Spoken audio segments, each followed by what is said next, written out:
Brooklyn. I'd get to school and I'd hear Parliament Funkadelic and the very first rap records being blasted out of a giant boombox. The final piece of the puzzle came from a different part of town. Enter 12-year-old Joey McIntyre. We went on the hunt for a Michael Jackson-sounding young white kid, which is probably the hardest thing in the world to do, because they don't produce many of those, you know?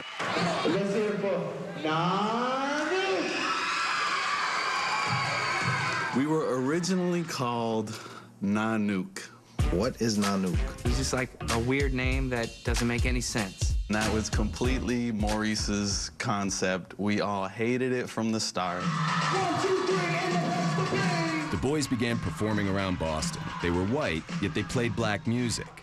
It was all part of Maurice's plan. We performed basically in front of all black crowds for the first 2 years we were together. We know you heard this beat many, many times, but you never heard it with such a vicious rhyme. The plan was black audiences will be surprised when they see it's white guys and they will accept them. And we will be a famous R&B act.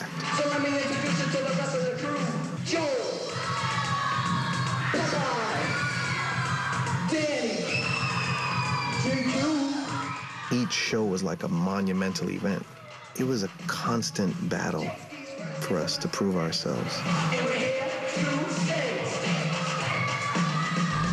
Just as the guys began to forge an identity, Joey was having a hard time. As the youngest member of the group, he was an easy target.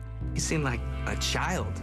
You know, we were like these cool teenagers, and he was just, what have I got myself into with these Dorchester kids? Donnie would lead the charge for the razzing. He looked like an owl. I mean, he was a strange-looking kid. No one even paid attention to him. It wasn't easy. There were times where I would drive home from rehearsal crying. The constant hazing was an ongoing struggle for Joey, until one day, he quit. It just wasn't my comfort zone. I was 12 years old. I had my nice little world, no pressures. And something about it was just like too big for me. Then I get a call from Donnie. What I told him is, we don't want you to just stand there. You know, we want you to shine. You can make us great. After that talk that we had, he changed. The next show, he killed it.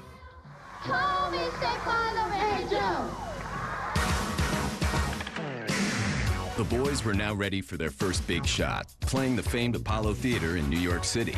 After a defining performance, they received a standing ovation.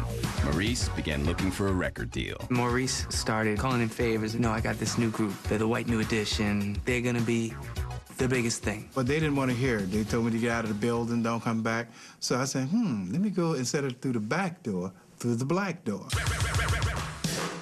So I got this guy, Larkin Arnold, to listen to me.